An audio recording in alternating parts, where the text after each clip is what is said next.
Hi everyone, welcome back to my new blog. আজ Sunday, সকালে এখন চা খেয়ে নিলাম।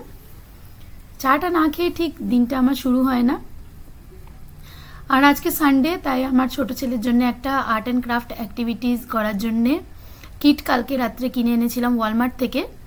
তো যাতে ও সারাদিন কিছু একটা নিয়ে ব্যস্ত থাকে আর একটা কিছু কনস্ট্রাকটিভ কাজ করে। বাইরে ভীষণ ঠান্ডা, ওই জন্যে আমরা সবাই ঘরেই স্টাক হয়ে গেছি। আর ঘরে বসে দেখুন, ও এই কিটটা থেকে বার করলো এই একটা বার্ড হাউস। ওটাকে কনস্ট্রাক্ট করে তারপরে ওটায় আস্তে আস্তে করে কালার করছে। কালার করার পরে ওটাকেও সুন্দর করে ডেকোরেট করবে। আর এটাই হলো কি আজকের ওর প্রজেক্ট। তো যাই হোক, এখন আমি লাঞ্চ বানানোর জন্যে রান্নাঘরে ঢুকে পড়েছি। আর রান্নাঘরে দেখুন, আজকে আমি বানিয়ে নেবো হরিয়ালি চিকেন। আমি চিকেনকে নুন, লঙ্কা আর একটু হলুদ দিয়ে ম্যারিনেট করে রেখে দিয়ে গিয়েছিলাম।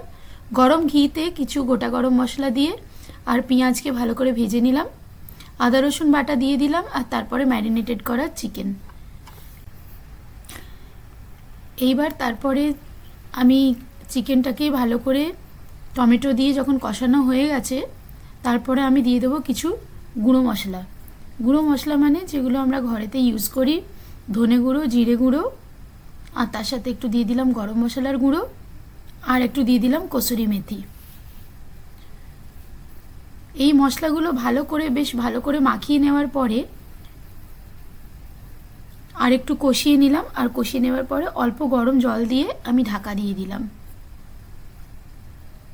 অন্যদিকে আমি ধনে পাতা, পুদিনা পাতা, কাঁচা লঙ্কা আর 1 কাপ দই দিয়ে ভালো করে ব্লেন্ড করে নিলাম।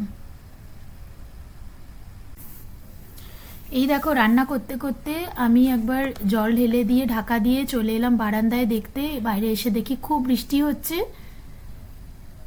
আর বৃষ্টি হওয়ার পরে পরেই এখানে বেশ ঠান্ডা হাওয়া চলতে শুরু করে দিয়েছে। বৃষ্টি আর ঠান্ডা মিলিয়ে বেশ এখন ঠান্ডা লাগছে। তো আমরা দরজাটা বন্ধ করে আমি এখন ভেতরে আবার রান্নার দিকে চলে যাই। তারপর কিছুক্ষণ ভালো করে মিশিয়ে নিয়ে 4-5 মিনিট ফুটিয়ে নিলেই রেডি হয়ে যাবে হরিয়ালি চিকেন। আর লাঞ্চে দেখুন, আমি অলরেডি সার্ভ করে দিয়েছি রান্না। আজকে আমাদের হয়েছে ভাত, আলু পোস্ত, হরিয়ালি চিকেন আর সাথে হয়েছে স্যালাড। তো আজকে সানডে লাঞ্চ এই সব দিয়েই করলাম। আর এই দেখো সবাই, আমাদের বার্ড হাউসটা রেডি হয়ে গেছে ইতিমধ্যে। কেমন হয়েছে কমেন্ট করে সবাই নিশ্চয়ই জানাবেন। আজকের ব্লগ এখানেই শেষ করলাম, আবার দেখা হবে। সবাই সুস্থ থাকবেন, ভালো থাকবেন। আর ভিডিওটি ভালো লাগলে লাইক, শেয়ার আর সাবস্ক্রাইব করবেন। Thanks for watching. টাটা।